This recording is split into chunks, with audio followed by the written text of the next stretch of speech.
الحمد لله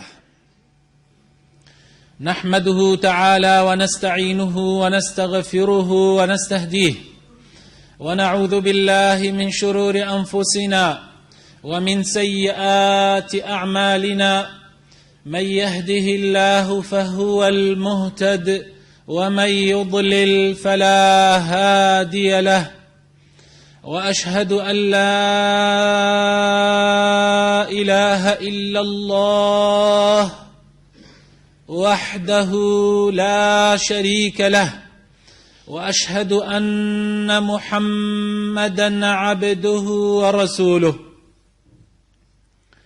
يا أيها الذين آمنوا اتقوا الله حق تقاته ولا تموتن إلا وأنتم مسلمون يا أيها الناس اتقوا ربكم الذي خلقكم من نفس واحدة وخلق منها زوجها وبث منهما رجالا كثيرا ونساء واتقوا الله الذي تساءلون به والأرحام إن الله كان عليكم رقيبا يا أيها الذين آمنوا اتقوا الله وقولوا قولا سديدا يصلح لكم أعمالكم ويغفر لكم ذنوبكم ومن يطع الله ورسوله فقد فاز فوزا عظيما أما بعد فإن أصدق الكلام كتاب الله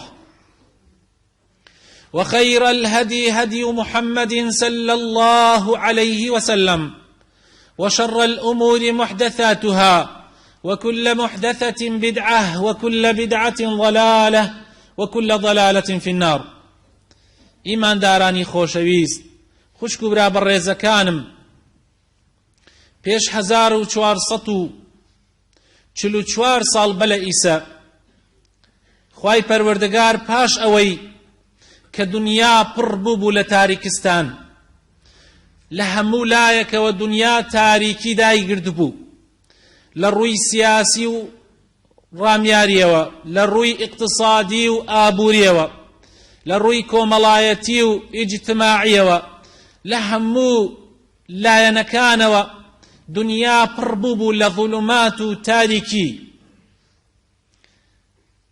دنیا سەر زەوی بوو بۆ شەوێکی تاریک کە تەنیا چرایەکی تیادا نەگیرسا بوو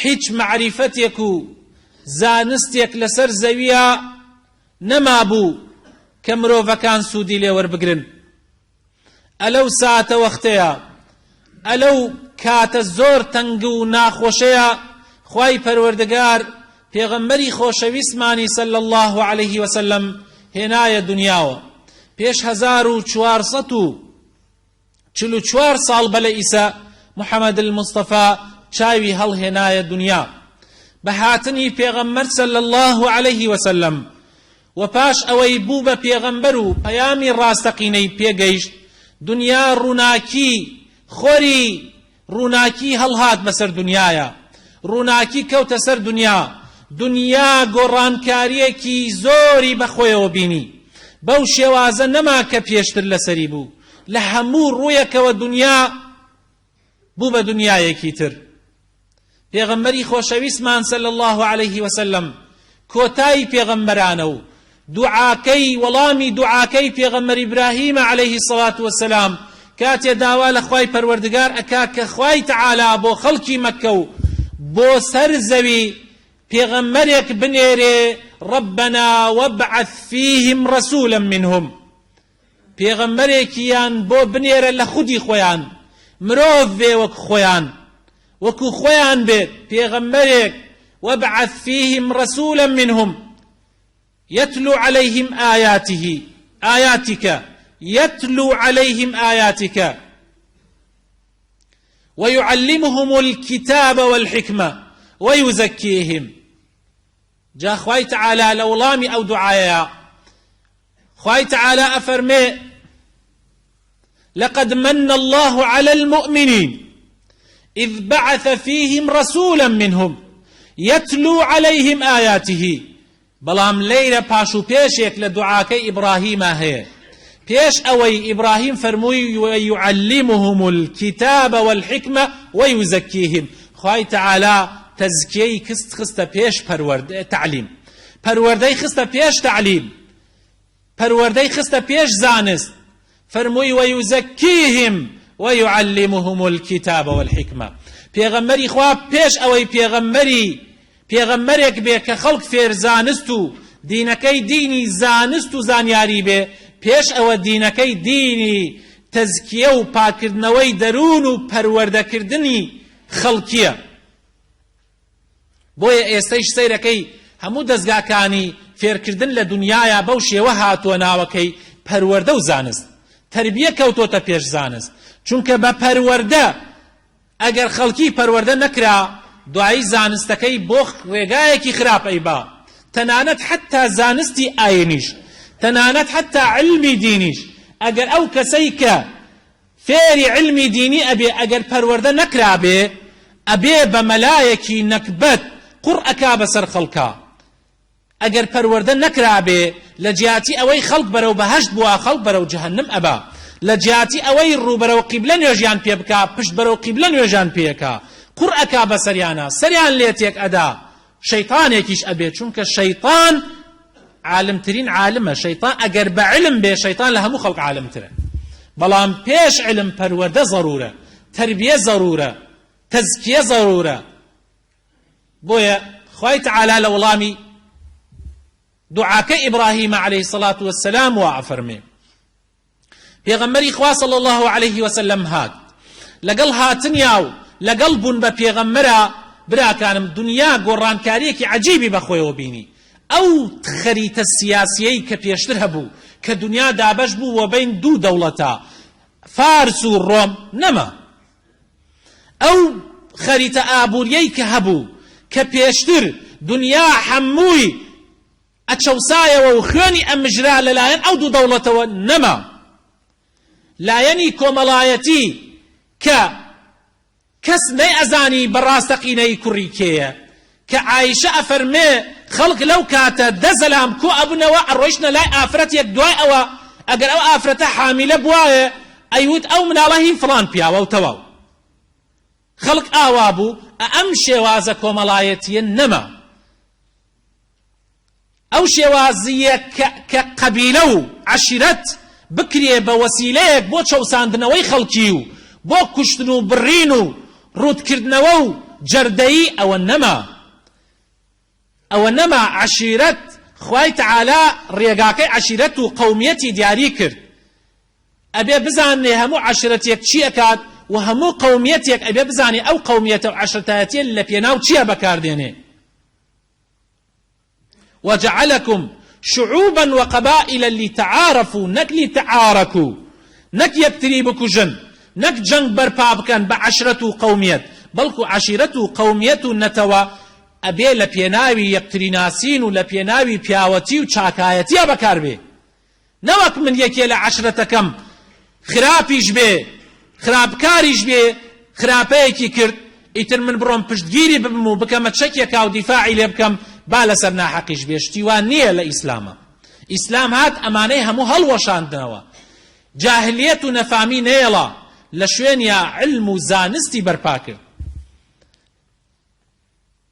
پێشی ئیسلام ئاینەکانی تر کە هەبوون بە دەستکاری مرۆڤەکان دەستکاری کرابوون.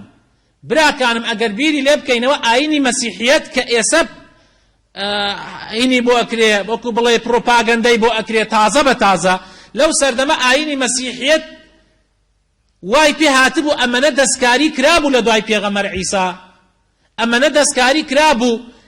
هەر کەسێ لە وڵاتانەی کە مەسیحیەتی تیابوو، هەر کەسێ یەک تۆزێ ئیبداعێکی بکردایە، داهێنانێکی بکردایە لە بواری زانستا، لە بواری ئەدەبا، لە هەر بوارێکی ترا، ئەکرا بەدارە، ئەبێ عیدام بکرایە و بکوژرایە.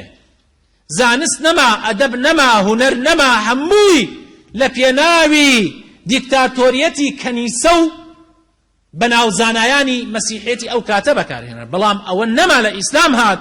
ئیسلام بوو بە دینی زانست، ئیسلام بوو بە دینی ئەدەب، بوو بە دینی هونەر، بەڵام بەو شێوازەی کە خزمەت بە مرۆڤایەتی بکە نەک بەو شێوازەی کە مرۆڤایەتی لەناو ببە.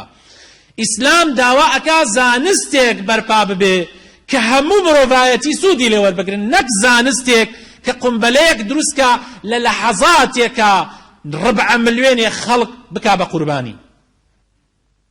ئیسلام هات هونەرێکی بەرپا کرد کە مرۆڤایەتی هەموو ئیسفادەی لێ بکە، نەوەک هونۆرێک کە خەڵکی ببێ بە لۆتی و بە عین خۆ هەڵبەزێ بە دەوری شتێکا کە نەسوودی دنیای تایە نەسوودی قیامەت، تەنها ئینسان وڕەکە و ئینسان گێژەکە. پێغەمبەری خوا صلی الله عليه وسلم هاتنی مایەی خێر و بەرەکەت بوو بۆ مرۆڤایەتی گشتی. 1300 ئەوەنە ساڵی با بڵێین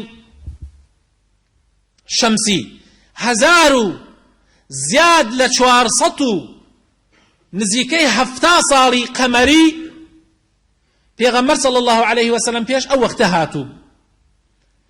پێغەمبەری خوا صلی الله عليه وسلم هیچ قازانجێکی بە ئێمەی مرۆڤ نەگەیاندبێ، تەنها ئەوە نەبێ ئێمەی لە ڕێگای گومڕایی و سەرلێشێوان و دۆزەخەوە دەرکرد بۆ ڕێگای ڕووناکی و بەهەشت، هەر خۆی بۆ خۆی ئەمە گەورەترین نیعمەتە. گەورەترین نیعمەت ئەوەیە ئێمە بە شایەتمان بە شانی پێغەمبەر صلی الله عليه وسلم، بە ئیمانهێنان بە پێغەمبەری خوا صلی الله عليه وسلم لە کوفر و بێباوەڕیەوە دەینە ناو ئیسلام و ئیمان، بە تەطبیقکردنی شریعەتەکەی پێغەمبەر صلی الله عليه وسلم و سنەتەکانی پێغەمبەری خوا صلی الله عليه وسلم ئێمە بەختەوەری دنیا ئەبین پێش قیامەت. بۆیە پێغەمبەری خوا صلی الله عليه وسلم حەق و مافی زۆری هەیە لەسەر ئێمەی مسلمان. ئێمەی مسلمان ئەبێ حەق و مافەکانی پێغەمبەری خوا صلی الله عليه وسلم جێبەجێ بکەین، ئەبێ ئادای بکەین.